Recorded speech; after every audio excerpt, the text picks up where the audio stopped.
हाय। इस वीडियो में हम समझेंगे historical background of Indian constitution. इसको समझने से पहले कुछ इवेंट्स को जानना बहुत ज़रूरी है, जैसे कि 1757 का बैटल ऑफ प्लासी जो कि हुआ था British governor Robert Clive and Nawab of Bengal Sirajuddaula. इसमें ब्रिटिशर्स जीत जाते हैं। देन होता है 1764 का बैटल ऑफ बक्सर जो कि हुआ था British governor major Hector Munro और कंबाइंड तीन सेनाती Nawab of Bengal Mir Qasim, Nawab of Awadh Shujauddaula and Mughal empire Shah Alam second. तो इसमें भी ब्रिटिशर्स जीत जाते। देन होता है 1765 का ट्रीटी ऑफ इलाहाबाद, जिसमें मेनली जो बंगाल, बिहार और उड़ीसा के जो दीवानी राइट्स है वो ईस्ट इंडिया कंपनी को मिल जाते हैं। तो दीवानी राइट्स क्या होता है? Rights over revenue and civil justice. तो ये राइट्स मिल जाते हैं ईस्ट इंडिया कंपनी को। तो अभी हम समझेंगे historical background of Indian constitution. इसको हम दो पार्ट्स में समझेंगे। सबसे पहले कंपनी रूल, जिसमें 1773 टू 1858। देन आता है क्राउन रूल 1858 टू 1947। इन दोनों रूल के दौरान जो जो रेगुलेटिंग एक्ट आए या जो जो चार्टर एक्ट आए, उसके बाद काउंसिल एक्ट आए, देन जो गवर्नमेंट ऑफ इंडिया एक्ट आए, इन सभी को हम डिटेल में वन बाय वन इस वीडियो में समझेंगे। सबसे पहले आता है रेगुलेटिंग एक्ट ऑफ 1773। देखिए, इस एक्ट के थ्रू फर्स्ट टाइम रिकॉग्नाइज किया गया political and administrative function of the east India company. पहली बार ईस्ट इंडिया कंपनी के पॉलिटिकल एंड एडमिनिस्ट्रेटिव फंक्शन को रिकॉग्नाइज किया गया।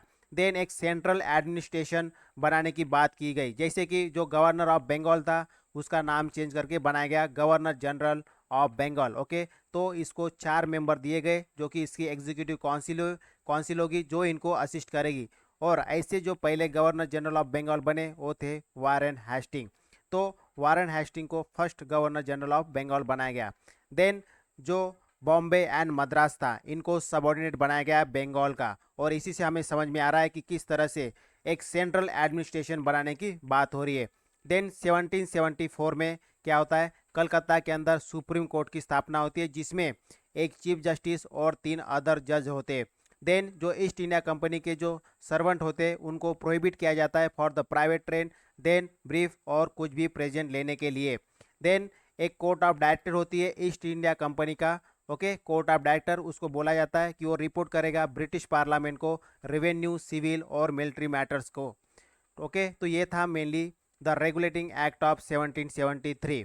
देन आता है अमेंडिंग एक्ट ऑफ 1781। देखिए, इसको एक्ट ऑफ सेटलमेंट कहा गया है। इसमें सेटलमेंट इसलिए कहा गया है क्योंकि ये सुप्रीम कोर्ट और जो गवर्नर जनरल काउंसिल है, देन कंपनी के सर्वेंट है, इनके बीच में कुछ सेटलमेंट का काम कर रहा है ये एक्ट। ओके, तो इसीलिए इसको एक्ट ऑफ सेटलमेंट कहा गया। इसके अंदर मेनली एग्जाम किया गया गवर्नर जनरल को, देन उसकी जो काउंसिल है, देन ईस्ट इंडिया कंपनी के जो सर्वेंट है, जो भी ये एक्ट करेंगे ऑफिशियल कैपेसिटी में, उनको उसमें सुप्रीम कोर्ट से एग्जाम किया गया। और सुप्रीम कोर्ट में जो भी ईस्ट इंडिया कंपनी के जो रेवेन्यू मैटर्स होंगे उसको भी एक्सक्लूड किया गया from the supreme court. Then जो सुप्रीम कोर्ट में जो हिंदू होंगे उनको हिंदू लॉ की तरह ट्रीट किया जाएगा, और जो मुस्लिम होंगे उनको मोहम्मद लॉ। ओके, इससे जस्टिस मेनली मिलेगा हिंदू को हिंदू लॉ के तहत और मुस्लिम को मोहम्मदन लॉ के तहत। देन जो प्रोविंशियल कोर्ट के जो भी अपील रहेंगे, वो जाएंगे गवर्नर जनरल की काउंसिल में। और गवर्नर जनरल काउंसिल को ये भी अधिकार दे दिया गया कि वो फ्रेम कर सकते प्रोविंशियल कोर्ट के जो भी रूल एंड रेगुलेशन है, ये फ्रेम करने का पावर भी गवर्नर जनरल के काउंसिल को दिया गया। तो ये था अमेंडिंग एक्ट ऑफ 1781। अब हम बात करेंगे पिट्स India act of 1784। Very very important. देखिए, इसमें डबल गवर्नमेंट की बात की गई। अब डबल गवर्नमेंट किस तरह से, जो कमर्शियल और पॉलिटिकल जो अफेयर्स है कंपनी के, ईस्ट इंडिया कंपनी के जो पॉलिटिकल और जो कमर्शियल अफेयर्स है, इनको अलग अलग किया गया, अलग अलग बॉडी के पास दिया गया, इसलिए इसको डबल गवर्नमेंट कहा जा रहा है। देखिए, जो कमर्शियल फंक्शन है वो दिया गया कोर्ट ऑफ डायरेक्टर को, और जो पॉलिटिकल अफेयर्स वो है, ये पॉलिटिकल अफेयर्स वाले जो भी फंक्शंस है ये दिया गया बोर्ड ऑफ कंट्रोल को। और जो बोर्ड ऑफ कंट्रोल होगा उसको सुपरवाइज करने के लिए कहा गया सिविल, रेवेन्यू और मिलिट्री मैटर्स, जो 1773 में किसके को दिए थे? वो दिए थे कोर्ट ऑफ डायरेक्टर को। अभी ये मैटर्स दिए गए बोर्ड ऑफ कंट्रोल को in the पिट्स India act of 1784। और पहली बार कहा गया कि जो इंडियन टेरिटरी है वो क्या है? ब्रिटिश पोजीशन है, ये कहा गया through this Pitt's India act of 1784। Then अभी समझेंगे हम जो एक्ट आया था 1786, ये मेनली एक्ट आया था फॉर द लॉर्ड कॉर्नवालिस। इनके कुछ डिमांड थे, जैसे कि ओवर राइडिंग पावर चाहिए था इनको, अपनी जो काउंसिल थी एग्जीक्यूटिव काउंसिल, उससे इनको ओवर राइडिंग पावर चाहिए था किसी स्पेसिफिक केसेस में, तो इसीलिए इनको ये पावर देने के लिए एक्ट ऑफ 1786 आया था। देन इसमें और एक डिमांड किया था, जैसे कि कमांडर इन चीफ की जो पोस्ट है ये चाहते थे कि मैं खुद के पास रखूं, इसीलिए ये भी इन्हीं को दिया गया। देन आता है चार्टर एक्ट ऑफ 1793। तो चार्टर एक्ट ऑफ 1793 में क्या होता है, मेनली जो ओवरराइडिंग पावर दिए गए थे किसको, लॉर्ड कॉर्नवालिस को, ये पावर अभी कंटिन्यू किए जाता है। ओके, और जिस तरह से गवर्नर जनरल ऑफ बंगाल, जो मेनली बॉम्बे एंड मद्रास का जो भी पावर था उनको अभी डिप्राइव करके ये पावर दिया गया गवर्नर जनरल ऑफ बंगाल को। ओके, देन जो जो ट्रेड मोनोपोली थी किसकी, ईस्ट इंडिया कंपनी की जो ट्रेड मोनोपोली थी उसको अभी एक्सटेंड किया गया 20 ईयर्स के लिए। और ये भी कहा गया है through this charter act of 1793 की जो कमांडर इन चीफ रहेगा वो मेंबर, मतलब जो गवर्नर जनरल की जो काउंसिल रहेगी वहाँ का मेंबर नहीं रहेगा, कमांडर इन चीफ। देन जो बोर्ड ऑफ कंट्रोल रहेगा जो कि मेनली इस पिट्स इंडिया एक्ट 1784 के तहत बनाया गया था, उसका जो पे आउट होगा वो दिया जाएगा थ्रू इंडियन रेवेन्यू से पे आउट किया जाएगा। इस बोर्ड ऑफ कंट्रोल के जो भी मेंबर का पेमेंट है वो दिया जाएगा थ्रू दिस इंडियन रेवेन्यू, ये कहा गया चार्टर एक्ट ऑफ 1793 में। देन आता है चार्टर एक्ट ऑफ 1813। देखिए इसमें क्या होता है, इसमें देखिए 1793 में क्या हुआ था, 20 ईयर्स के लिए एक्सटेंड किया था trade monopoly east India company की।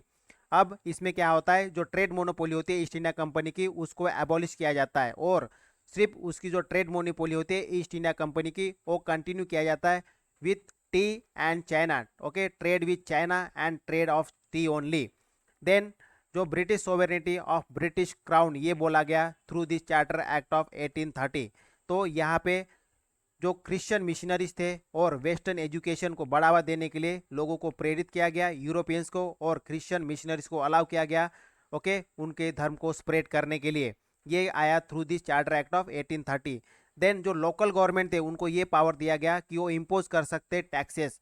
ओके, तो ये था मेनली चार्टर एक्ट ऑफ 1813, जिसके अंदर पहले तो एबॉलिश किया गया trade monopoly of east India company की, देन असर्टन किया गया सोवेरेनिटी ऑफ ब्रिटिश क्राउन, देन फिर से दोबारा, क्योंकि यहाँ पे बोला गया था द पिट्स इंडिया एक्ट के अंदर की जो टेरिटोरी है इंडिया के अंदर, मतलब इंडिया की जो टेरिटोरी है वो ब्रिटिश पोजीशन है, ये बोला गया था ईस्ट इंडिया कंपनी को। फिर यहाँ पे दोबारा बता रहे कि जो ब्रिटिश क्राउन है ये क्या है, सोवेरेन है यहाँ पे, इस तरह। देन अलाउ किया गया क्रिश्चियन मिशनरी को अपना जो भी धर्म है उसको स्प्रेड करने के लिए, और वेस्टर्न एजुकेशन को भी स्प्रेड किया गया, इनको भी अलाउ किया गया, okay, through this charter act of 1813। Then जो गवर्नर जनरल था, ओ सॉरी, जो लोकल गवर्नमेंट था उनको बोला गया कि आप भी इम्पोज कर सकते टैक्सेस, तो ये भी पावर दिया गया लोकल गवर्नमेंट को। देन आता है charter act of 1833, very very important. देखिए जो गवर्नर जनरल ऑफ इंडिया है, ओके, ये कैसे बना, जो गवर्नर जनरल ऑफ बंगाल था उसका नाम चेंज करके बनाया गया गवर्नर जनरल ऑफ इंडिया, जो कि पहले थे लॉर्ड विलियम बेंटिक। जो 1773 में जो गवर्नर जनरल ऑफ बंगाल था, बंगाल का जो पद आया था उसको चेंज करके बनाया गया गवर्नर जनरल ऑफ इंडिया। तो ये पहले थे governor general of India Lord William Bentinck. और उसके बाद जो बॉम्बे और मद्रास था इनका जो लेजिस्लेटिव पावर था उसको भी डिप्राइव किया गया, और अभी कंपनी का जो ट्रेड मोनोपोली हो पूरा का पूरा यहीं पे एबॉलिश किया था, और सिर्फ क्या किया था, trade with China and T तक एक्सटेंड किया था बस। लेकिन अभी कंपनी का जो ट्रेड मोनोपोली है, ना अभी ट्रेड विथ चाइना और ना ट्रेड इन द टी, दोनों भी क्या कर दिए, हटा दिए गए। अभी कंपनी को प्योरली एडमिनिस्ट्रेटिव बॉडी बनाया गया, और ये प्रपोजल लाया गया कि हम सिविल सर्वेंट के लिए ओपन कंपटीशन लाएंगे, लेकिन इसको अपोज किया गया by the court of director.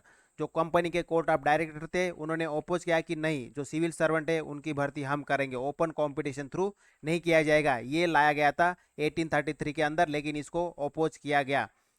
Then आता है charter act of 1853, very very important. It's acts में ये जो चार्टर एक्ट ऑफ 1853 आया था इसमें मिनी पार्लियामेंट का कॉन्सेप्ट लेके आए थे मेनली। तो ये एक टाइप का आज के समय का जो पार्लियामेंट है उसी का एक मिनी पार्लियामेंट का कॉन्सेप्ट हम यहाँ पे देख रहे हैं, क्योंकि यहाँ पे बनाया गया था Indian legislative council, very very important. इस एक्ट के थ्रू बनाया गया था इंडियन लेजिस्लेटिव काउंसिल, और इसमें जिस तरह से 1773 में एग्जीक्यूटिव जो काउंसिल लाई गई थी, ओके, जो 4 मेंबर की एग्जीक्यूटिव काउंसिल लाई थी, अभी इस एक्ट के थ्रू क्या किया गया, सेपरेट किया गया लेजिस्लेटिव एंड एग्जीक्यूटिव फंक्शन को। और एग्जीक्यूटिव के लिए 4 मेंबर ऑलरेडी थे, अभी लेजिस्लेचर के लिए 6 मेंबर दिए गए। देन ओपन कंपटीशन, जो कि इस एक्ट में, ओके, 33 में 1833 में क्या होता, ओपोज हुआ था, अभी दोबारा इसको ले आए, ओके। और इसके लिए फिर 1854 में एक क्या बनती है, मैकॉले कमेटी बनती है, जो कि इसके ऊपर स्टडी करेगी। देन जो इंडियन लेजिस्लेटिव काउंसिल है, जिसके लिए 6 मेंबर लाए गए थे, मतलब 6 मेंबर अपॉइंट करने की बात की थी, उसमें से जो 4 मेंबर होंगे, 6 में से 4 मेंबर वो कौन रहेंगे, लोकल रिप्रेजेंटेशन रहेंगे। तो ये 4 कौन से प्रोविंसेस से रहेंगे, मद्रास, बॉम्बे, बंगाल एंड आगरा, ओके। तो ये था चार्टर एक्ट ऑफ 1853। देन आता है गवर्नमेंट ऑफ इंडिया एक्ट 1858। तो अभी यहाँ से शुरू होता है मेनली क्राउन रूल। तो मैंने बताया था स्टार्टिंग के वीडियो में कि हम इसको 2 पार्ट में समझेंगे। तो पहला पार्ट यहाँ पे कंपनी रूल का खत्म हो जाता है यहाँ पे 1853 तक। अब यहाँ से शुरू होता है क्राउन रूल। अब यहाँ से जो भी एक्ट आएंगे वो डायरेक्ट क्राउन के थ्रू आएंगे, और इसके पहले भी आ रहे थे, लेकिन इस समय कंपनी का रूल था, अभी क्राउन का रूल होगा डायरेक्ट। तो जो पहला एक्ट आता है वो आता है गवर्नमेंट ऑफ इंडिया एक्ट 1858। इसको act of good government of India भी कहा गया है। इसमें क्या होता है, जो जो गवर्नर जनरल ऑफ इंडिया था, ओके, जो गवर्नर जनरल ऑफ इंडिया था, जो 1833 में बनाया था मेनली, उसका नाम चेंज करके अभी बनाया जाता है वाइसराय, वाइसराय ऑफ इंडिया। तो ऐसे पहले वाइसराय थे लॉर्ड कैनिंग। जो डबल गवर्नमेंट, ओके, जो 1784 पिट्स इंडिया एक्ट में जो डबल गवर्नमेंट आई थी, ओके, जो उसमें बोर्ड ऑफ कंट्रोल और कोर्ट ऑफ डायरेक्टर बनाए गए थे, अभी इसको क्या किया गया, एन किया गया, ख़त्म किया गया। और अभी नई बॉडी बनाई गई, that is the secretary of state for India, okay. और इसको असिस्ट करने के लिए 15 मेंबर दिए गए। ये secretary of state for India, ये क्या होता था, एक मिनिस्टर होता था, ब्रिटिश पार्लियामेंट के अंदर एक मिनिस्टर होता था जिसका नाम था सेक्रेटरी। ये जो पोर्टफोलियो था उसका नाम था secretary of state for India. तो इसको असिस्ट करने के लिए 15 मेंबर दिए गए थे। तो इस तरह से गवर्नमेंट ऑफ इंडिया एक्ट 1858 था। देन आता है Indian council, council act of 1861। देखिए अभी इसमें क्या हो रहा है, अभी इस एक्ट से काउंसिल के अंदर इंडियंस को ज़्यादा पार्टिसिपेशन मिलना शुरू हो जाएगा। तो जो इंडियन लेजिस्लेटिव काउंसिल था उसमें नॉमिनेट किया गया 3 इंडियन को। जैसे कौन कौन थे वो, राजा बनारस, महाराजा पटियाला एंड सर दिनकर राव। तो इनको बोला गया नॉन ऑफिशियल मेंबर, ओके। तो जो प्रीवियस 6 में से 4 कौन थे, लोकल प्रोविंसेस से थे। अभी इसमें नॉमिनेट किए 6 में से, और 6 प्लस 3 हो गए, तो टोटल हो गए 9 मेंबर। तो इंडियन लेजिस्लेटिव काउंसिल में कितने मेंबर हो गए, 9 मेंबर हो गए। देन जो पावर डिप्राइव किया गया था 1833 के एक्ट में बॉम्बे एंड मद्रास का, वो लेजिस्लेटिव पावर अभी दोबारा क्या किए गए, रिस्टोर किए गए। और इसी से स्टार्ट हो जाता है डिसेंट्रलाइजेशन, ओके। और ये रहता है टिल 1935 तक। तो इस तरह से डिसेंट्रलाइजेशन शुरू होता है by this act. Then new legislative council बनाई जाती है बॉम्बे में, ओके, सॉरी, बंगाल में 1862 में। देन नॉर्थ वेस्टर्न प्रोविंसेस में 1886 में, पंजाब में 1897 में। ये नए प्रोविंसेस में लेजिस्लेटिव काउंसिल बनाई जाती है। और फिर पोर्टफोलियो सिस्टम इंट्रोड्यूस होता है। देन इसके अंदर ये जो इंडियन काउंसिल एक्ट ऑफ 1861 है, इसके थ्रू जो वाइसराय था उसको ये पावर दिया गया कि वो ऑर्डिनेंस लेके आ सकता है। और इस ऑर्डिनेंस का जो वैलिडिटी रहेगा वो कितना रहेगा, 6 मंथ रहेगा। मतलब जब भी इंडियन लेजिस्लेटिव काउंसिल जब सेशन में नहीं रहेगी, तब वाइसराय डायरेक्ट कोई ऑर्डिनेंस लेके आ सकता है, और उसकी वैलिडिटी 6 मंथ रहेगी। तो ये था इंडियन काउंसिल एक्ट ऑफ 1861। अभी हम समझेंगे इंडियन काउंसिल एक्ट ऑफ 1892। देखिए जो नॉन ऑफिशियल मेंबर थे इनको अभी बढ़ाया गया, सेंटर में भी और प्रोविंसेस के अंदर भी। तो लेकिन एक चीज़ ध्यान में रखा गया कि ऑफिशियल मेजोरिटी हमेशा मतलब मेंटेन की गई दोनों में। तो फिर और क्या पावर दिया इंडियन काउंसिल एक्ट ऑफ 1892 में, सबसे पहले तो इंक्रीज किया गया नॉन ऑफिशियल मेंबर्स को दोनों में, सेंटर और प्रोविंस में। बस ये ध्यान में रखा गया कि ऑफिशियल की क्या रहेगी, मेजोरिटी रहेगी। देन इनको लेजिस्लेचर को और पावर दिया गया कि वो बजट को डिस्कस कर सकते, क्वेश्चन को एड्रेस कर सकते, ये भी पावर दिया गया। देन नॉमिनेशन का पावर, नॉमिनेशन जैसे जो सेंट्रल लेजिस्लेटिव काउंसिल है वहाँ पे जो वाइसराय था उसको ये पावर दिया है कि वो नॉन ऑफिशियल मेंबर के तौर पे नॉमिनेट कर सकता है। और किसके रिकमेंडेशन पे? Recommendation of the provincial legislative council and Bengal chamber of commerce. इन दोनों के रिकमेंडेशन पे जो वाइसराय था वो इंडियन लेजिस्लेटिव काउंसिल में नॉन ऑफिशियल मेंबर को अपॉइंट या नॉमिनेट कर सकता था। देन सेम वे जैसे सेंट्रल लेजिस्लेटिव काउंसिल वैसे प्रोविंशियल लेजिस्लेटिव काउंसिल में भी नॉमिनेट होते थे नॉन ऑफिशियल मेंबर, और ये करते थे governor on the recommendation of the district board, municipalities, then universities, zamindars and chambers. इनके रिकमेंडेशन से गवर्नर क्या करता था? प्रोविंशियल लेजिस्लेटिव काउंसिल के अंदर नॉन ऑफिशियल मेंबर को नॉमिनेट करता था। तो ये आया था through this Indian council act of 1892। अभी हम बात करेंगे Indian council act of 1909, very very important act. इसको मॉर्ले मिंटो रिफॉर्म भी कहा जाता है। इसमें क्या होता है, जो सेंट्रल लेजिस्लेटिव काउंसिल है उसमें 16 से 60 ओके 60, तो 16 से 60 मेंबर बढ़ाए जाते हैं, और सबसे इंपॉर्टेंट चीज़ यहाँ पे मेजोरिटी मेंटेन की जाती है ऑफिशियल मेंबर की।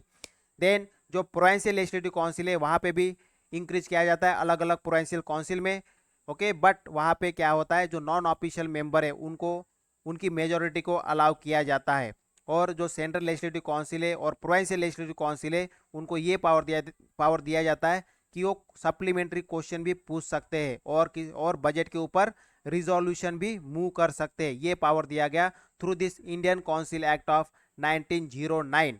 देन जो एग्जीक्यूटिव काउंसिल थी, पहली बार कोई इंडियन इसमें अपॉइंट होगा एज अ लॉ मेंबर, जिसका नाम था सत्येंद्र प्रसाद सिन्हा। ये पहले इंडियन थे जो वाइसराय की जो एग्जीक्यूटिव काउंसिल थी वहाँ पे as a law member, okay, first Indian to be a member of executive council, viceroy executive council was the Satyendra Prasad Sinha.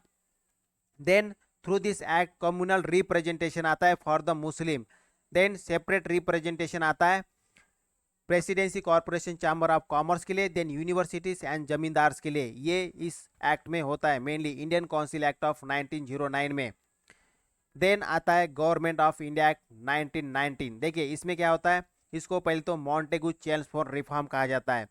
Then इसमें ये कहा जाता है कि मतलब ये घोषणा की जाती है कि 20 अगस्त 1970 को ये घोषणा की जाती है, 20 अगस्त 1970 को हमें, मतलब ये ब्रिटिश पार्लियामेंट बोलता है, ब्रिटिश गवर्नमेंट बोलता है कि हमें ग्रेजुअली क्या इंट्रोड्यूस करना है, एक रिस्पॉन्सिबल गवर्नमेंट इंट्रोड्यूस करना है हमें। तो इसीलिए वो क्या करते हैं, सेंटर और प्रोविंशियल सब्जेक्ट को सेपरेट करते हैं और प्रोविंसेस के अंदर डायरकी लेके आते हैं। देखिए डायरकी में दो सब्जेक्ट होते हैं मेनली, जैसे ट्रांसफर सब्जेक्ट और रिजर्व सब्जेक्ट। ट्रांसफर सब्जेक्ट क्या होता है, उसमें जो गवर्नर को हेल्प लेना पड़ता है मिनिस्टर्स की, और रिजर्व सब्जेक्ट क्या होता है, गवर्नर क्या होता है अपने मर्जी से किसी भी सब्जेक्ट के ऊपर कोई भी रूल रेगुलेशन बना सकता है। तो ये होता है डायरकी। डायरकी में दो चीज़ें हैं, दो सब्जेक्ट है मेनली डिवाइड किए, सब्जेक्ट को दो पार्ट में डिवाइड किए, एक ट्रांसफर सब्जेक्ट और एक रिजर्व सब्जेक्ट। ट्रांसफर सब्जेक्ट में क्या होता है, जो गवर्नर होता है, जो प्रोविंसेस का गवर्नर होता है, उसको जो मिनिस्टर होते हैं elected ministers, okay, elected member या मिनिस्टर, मेनली जो मिनिस्टर होंगे उनको उनको उनकी हेल्प लेना कंपलसरी है गवर्नर के लिए। इन फ्रॉम मतलब अगर ट्रांसफर सब्जेक्ट के ऊपर कोई रूल रेगुलेशन बनाना है तो किसको, गवर्नर को। और दूसरी चीज़ जो रिजर्व सब्जेक्ट में, इसमें गवर्नर को कोई हेल्प लेना नहीं होता था, जो भी मिनिस्टर होंगे उनकी। ये हो गया डायरकी का कॉन्सेप्ट। अब हम समझेंगे इस एक्ट में और क्या आया। 1990 में और आता है बाय कैमरलिज्म, मतलब दो सदन, ओके, और डायरेक्ट इलेक्शन का भी कॉन्सेप्ट आता है। दूसरी चीज, जो वाइसराय की जो एग्जीक्यूटिव काउंसिल है उसमें 6 में से 3 इंडियन को अपॉइंट किया जाता है, लेकिन एक चीज ध्यान में रखा जाता है कि जो कमांडर इन चीफ की पोस्ट है वो नहीं रखी जाती इसमें 3 में, ओके। तो 6 में मतलब 6 में से 3 इंडियन रहेंगे वाइसराय की एग्जीक्यूटिव काउंसिल में। देन कम्युनल रिप्रेजेंटेशन मिलता है सिख को, इंडियन क्रिश्चियन को, एंग्लो इंडियन को एंड यूरोपियन को, वेरी वेरी इंपॉर्टेंट। उसके बाद जो फ्रेंचाइज है, वोटिंग का पावर दिया जाता है, प्रॉपर्टी, टैक्स एंड एजुकेशन जिनके पास है उनको दिया जाता है फ्रेंचाइज, ओके, वो वोट कर सकते हैं। और लंदन में एक अपॉइंटमेंट किया गया high commission for India. Then क्या होता है, 1926 के अंदर सेंट्रल पब्लिक सर्विस कमीशन का इस्टेब्लिशमेंट होता है, जो आज के समय में पब्लिक सर्विस कमीशन है, ओके। तो 1926 में सेंट्रल पब्लिक सर्विस कमीशन का इस्टेब्लिशमेंट होता है। Then centre and provincial budget को सेपरेट किया जाता है, और ये कहा जाता है कि हम 10 साल के बाद एक स्टैट्यूटरी कमीशन बुलाएंगे जो चेक करेगा कि ये जो 90 का जो एक्ट है गवर्नमेंट ऑफ इंडिया एक्ट 1990, इसको हम चेक करने के लिए एक स्टैट्यूटरी कमीशन बुलाएंगे और वो बाद में आता है 1927 में साइमन कमीशन के रूप में। तो देखिए इसमें हमने क्या क्या समझा है। मॉन्ट इसको सबसे पहले तो मॉन्टेगू चेल्सफोर्ड रिपोर्ट कहा जाता है। देन ये जो गवर्नमेंट था ब्रिटिश गवर्नमेंट, वो बोलता है 20 अगस्त 1970 को कि हमें ग्रेजुअल इंट्रोडक्शन करना है एक रिस्पॉन्सिबल गवर्नमेंट। फिर सेंटर और प्रोविंशियल सब्जेक्ट को सेपरेट किए जाते हैं और प्रोविंसेस के अंदर डायर की जाती है, जिसका मतलब है दो सब्जेक्ट ओके सेपरेट किए जाए, जैसे ट्रांसफर सब्जेक्ट और रिजर्व सब्जेक्ट। ट्रांसफर सब्जेक्ट में क्या होता है, मिनिस्टर की हेल्प लेना होता है गवर्नर को, और रिजर्व सब्जेक्ट में जो गवर्नर है बिना हेल्प के मिनिस्टर के कोई भी रूल रेगुलेशन बना सकता है, जो भी रिजर्व सब्जेक्ट में आते हैं। बाई कैमरल आता है, 6 में से 3 मेंबर को वाइसराय की एग्जीक्यूटिव काउंसिल में दिया जाता है, मेनली इंडियन को। जो इंडियन होंगे 6 में से 3 वो वाइसराय की एग्जीक्यूटिव काउंसिल में एज अ मेंबर अपॉइंट होंगे। देन इसमें एक चीज़ ये ध्यान रखा जाता है कि कमांडर इन चीफ का पोस्ट नहीं दिया जाता है। देन कम्युनल रिप्रेजेंटेशन दिया जाता है Sikh, Indian, Christian, Anglo Indian and European को, और इस तरह से फ्रेंचाइज दिया जाता है प्रॉपर्टी, टैक्स एंड एजुकेशन के बेस पे। देन हाई कमीशन की अपॉइंटमेंट होती है लंदन में। Then east central public service commission 1926 को इस्टेब्लिश किया जाता है। सेंटर और प्रोविंसेस बजट को सेपरेट किया जाता है और बोला जाता है कि हम 10 साल के बाद एक स्टैट्यूटरी कमीशन लाएंगे जो चेक करेगा। ओके, फिर वो आता है इन द साइमन कमीशन के ओके चेहरे पे। देखिए ये आता है मेनली नवंबर 1927 को ये आता है साइमन कमीशन। इसके जो चेयरमैन थे वो थे सर जॉन साइमन। अब देखिए इन्होंने क्या क्या रिकमेंडेशन दिया। ये आया था 1990 का जो गवर्नमेंट ऑफ इंडिया एक्ट आया था, उसको चेक करने के लिए, उसको रिव्यू करने के लिए, मेनली उसको रिव्यू करने के लिए ये एक्ट आया था। देखिए इसने क्या क्या रिकमेंडेशन दिया है। इन्होंने कहा कि हमें जो प्रोविंसेस के अंदर दायर किए उसको हटाना चाहिए, एबॉलिश करना चाहिए, और हमें प्रोविंसेस के अंदर एक रिस्पॉन्सिबल गवर्नमेंट बनाना चाहिए। और इन्होंने कहा कि हमें फेडरेशन बनाना चाहिए ब्रिटिश इंडिया का, जिसमें हम प्रिंसली स्टेट को ऐड करेंगे। और इन्होंने कहा कि हम कंटिन्यू करना चाहते कम्युनल जो भी रिप्रेजेंटेशन दिया गया है मुस्लिम को। तो इस तरह से इनके रिकमेंडेशन थे साइमन कमीशन के। देन हम बात करेंगे कम्युनल अवार्ड। ये आता है अगस्त 1932 को, जब ब्रिटिश प्राइम मिनिस्टर राम से मैकडोनल्ड होते। इसमें ये मेनली आया था फॉर द डिप्रेस क्लासेस, और we can say schedule classes के लिए आया था ये। अब इसके बाद आता है very very important act, that is the government of India act 1935। Very very important. देखिए इसमें ऑल इंडिया फेडरेशन की बात हुई थी कि हम ऑल इंडिया फेडरेशन बनाएंगे। फिर उसके बाद 3 लिस्ट की चर्चा यहाँ पे होती है, जिसमें federal list, province list and concurrent list. Federal list mainly centre के लिए होता है, जिसमें 59 सब्जेक्ट ऐड किए गए।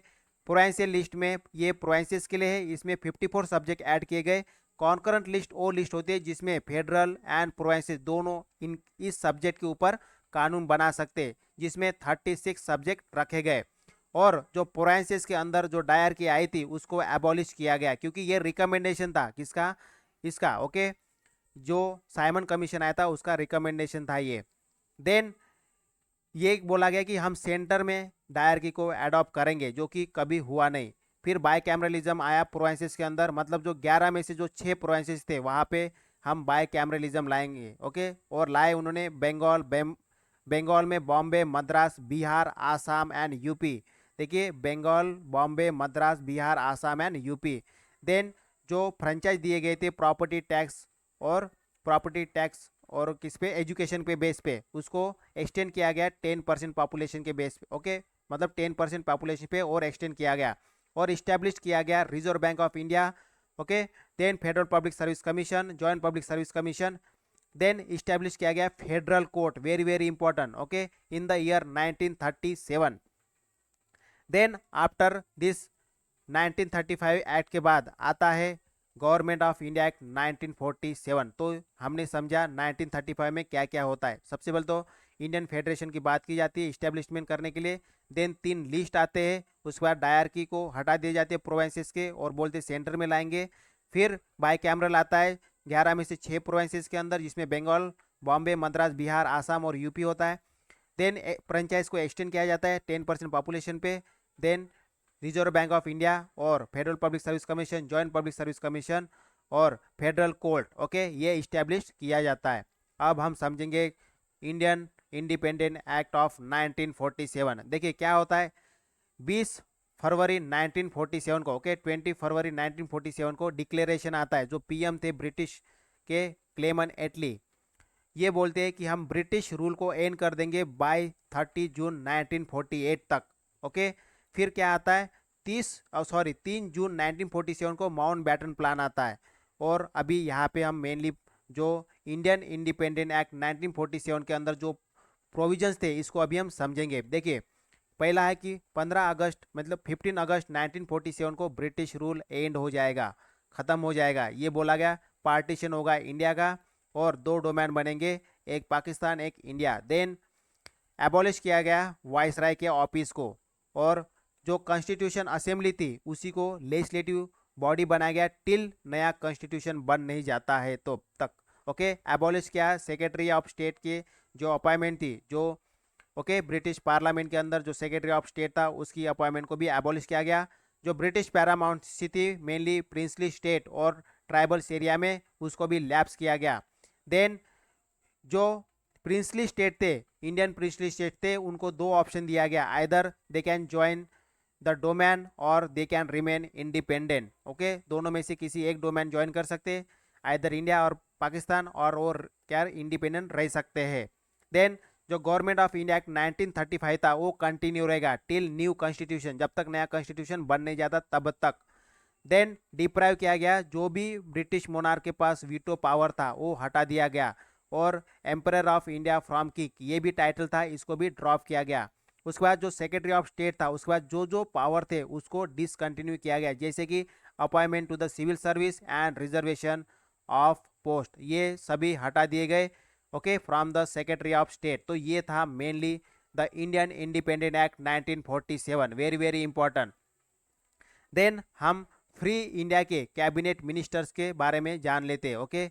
वेरी वेरी इंपॉर्टेंट पोस्ट है ये, और ये अक्सर एग्जाम में पूछा जाता है। जैसे प्राइम मिनिस्टर सबको पता है जवाहरलाल नेहरू जी थे। Then home minister Sardar Vallabh Bhai Patel, food and agriculture minister doctor Rajendra Prasad, education minister Maulana Abdul Kalam Azad, railway and transport minister doctor John Mathai, then finance minister R K Shanmukham Chetty, then law minister doctor BR Ambedkar, okay. Then defence minister Sardar Baldev Singh, then health minister Rajkumar Amrit Kaur, okay. तो ये था mainly first cabinet of free India. तो इस तरह से हमने 1 bye 1 सारे act को देख लिए जो मेनली कंपनी एक्ट में आए, कंपनी के रूल में आए थे, और उसके बाद जैसे ब्रिटिश क्राउन होता है उस एक्ट में, मतलब उस समय उस पीरियड में जो आए थे वो सारे के सारे एक्ट हमने इस वीडियो में कवर किए, ओके। तो इसमें हमने सभी एक्ट को